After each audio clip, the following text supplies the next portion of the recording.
Hello friends, मैं हूं शाश्वत और इस वीडियो में हम बात करने वाले हैं क्लास 12th में चैप्टर नंबर 10th है हमारा। ठीक है, चैप्टर नंबर 10 है जिसका नाम है तरंग प्रकाशिकी। पिछले वीडियो में भी हम इसके इम्पॉर्टेंट क्वेश्चन बात कर रहे थे, मगर इस वीडियो में हम लघु उत्तरीय और दीर्घ उत्तरीय प्रश्नों की बात करने वाले हैं।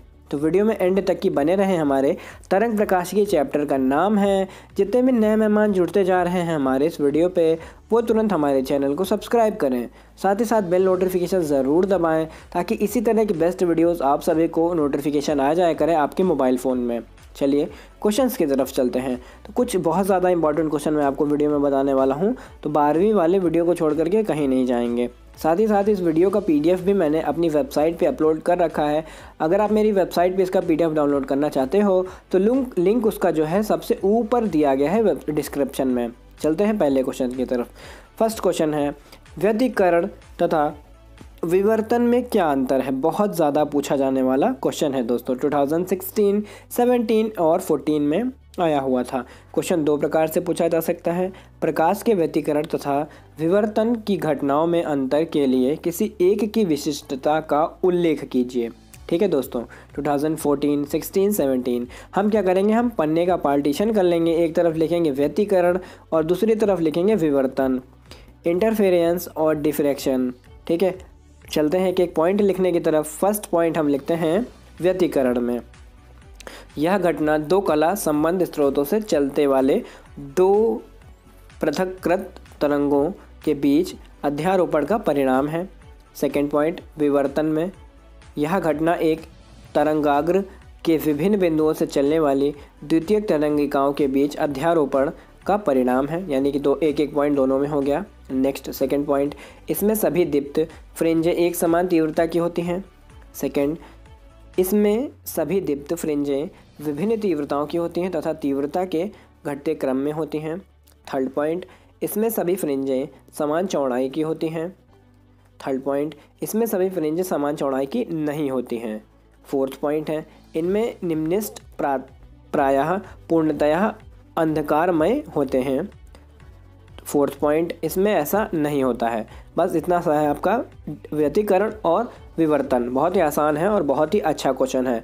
3 नंबर का क्वेश्चन है आपका, बहुत इंपॉर्टेंट है, लर्न ज़रूर कर लीजिएगा। चलिए नेक्स्ट क्वेश्चन की हम बात करते हैं। नेक्स्ट क्वेश्चन है हमारा कंपन तल। कंपन तल के बारे में आप सुना होगा। कंपन तल तथा ध्रुवण तल, दो तल होते हैं, एक तो होता है कंपन तल और एक ध्रुवण तल। यहाँ पे हमें दोनों की परिभाषा लिखनी है, कंपन तल की परिभाषा और ध्रुवण तल की परिभाषा। 2011 एंड 14 में आया हुआ था। तो कंपन तल का हमें यहाँ पे स्ट्रक्चर भी बनाना है, प्लेन ऑफ वाइब्रेशन। ठीक है, सबसे पहले हम कंपन तल के बारे में लिखते हैं। तो कंपन तल एक ऐसा तल है जो समतल ध्रुवित प्रकाश में उस तल को जिसमें प्रकाश के चलने की दिशा तथा वैद्युत वेक्टर के कंपन की दिशा में स्थित होती है, उसे ही हम कंपन तल कहते हैं। इसका स्ट्रक्चर कुछ इस प्रकार का बना रहता है।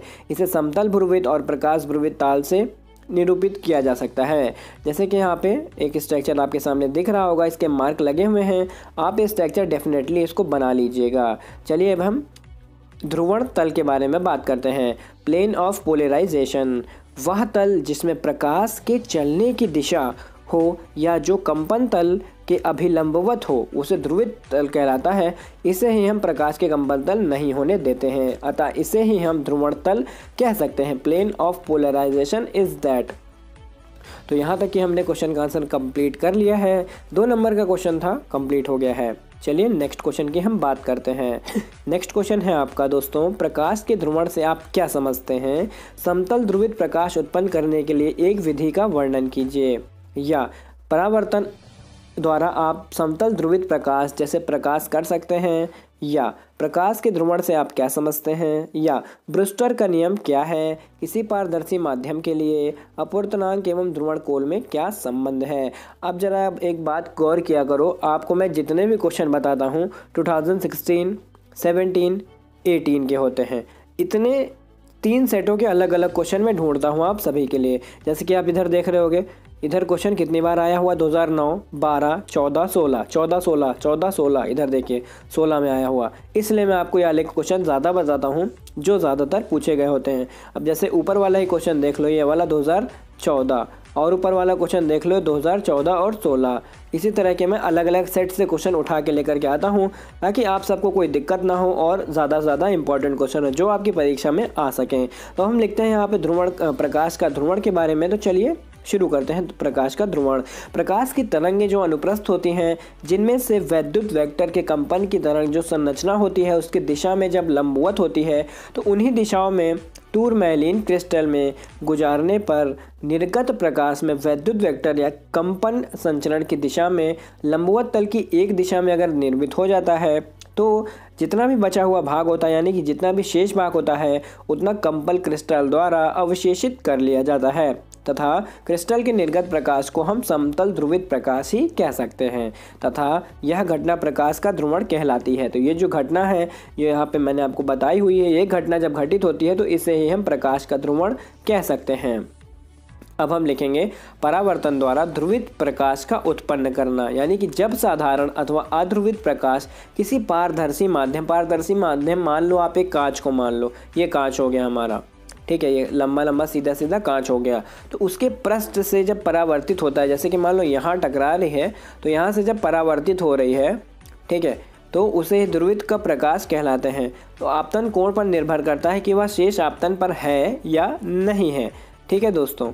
और उसी के साथ ही साथ जब हम एक क्रिया कराते हैं तो वहाँ पे एक निम्नलिखित संबोधन का कार्य निकलता है जिसे हम n=tan IP भी कह सकते हैं तथा इसे ब्रूस्टर का नियम भी हम कह सकते हैं।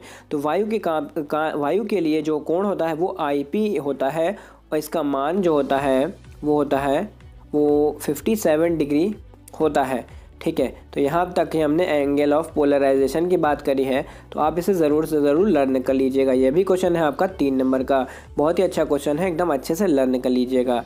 इसके नेक्स्ट क्वेश्चन को यहाँ पे कंप्लीट हो जाते हैं सभी क्वेश्चन हमारे इस वीडियो के। तो मैंने आपको बहुत ज़्यादा क्वेश्चन इंपॉर्टेंट इस वीडियो में बताए हैं, तो डेफिनेटली एक भी क्वेश्चन इग्नोर करने वाला आपके नहीं है। आप तुरंत जाइए, इसका PDF मेरी वेबसाइट से है, जाके डाउनलोड कर लीजिए। अगर आपने नहीं किया है अभी तक डाउनलोड तो तुरंत कर लीजिए, PDF इसका डाउनलोड कर लीजिए। सबसे ऊपर वाले लिंक में दे रखा है डिस्क्रिप्शन के। वीडियो को अगर आपने अभी तक शेयर नहीं किया है तो किस बात का वेट कर रहे हो, मेरे कहने का वेट कर रहे हो? अपने व्हाट्सएप पे, ट्विटर पे, इंस्टाग्राम पे, फेसबुक पे जो भी आप चलाते हो शेयर कर दो। और फिर से एक बात, अगर आप मेरे कहने का वेट करते हो सब्सक्राइब कर लो, तो नीचे दिए गए लाल वाले बटन से सब्सक्राइब कर लिया करो और बेल आइकन ज़रूर दबा लिया करो ताकि इसी तरह की बेस्ट तैयारी आप सभी की हो सके। मिलता हूँ आपको इसकी नेक्स्ट वीडियो में, तब तक के लिए टेक केयर, बाय बाय दोस्तों।